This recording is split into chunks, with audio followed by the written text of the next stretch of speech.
How to speed up and slow down videos on your TikTok. First thing first, open up your TikTok application.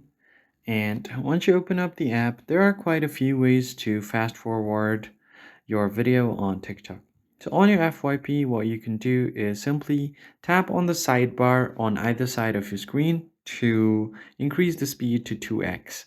So what it does is, let me just increase the volume so that you guys know. So as you can see here, the video is being fast forwarded. So what this means is if you tap on either side of your screen, left or right, it will automatically increase the speed. But if you want to slow down the video, long press on the middle of the video and this option will pop up.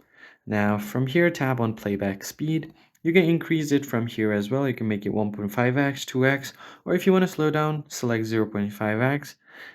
And now the video has been slowed down. And if you want to play it on the normal speed, you can go to the option where it says playback speed and tap on it. Now you can tap on normal to bring it back to normal speed.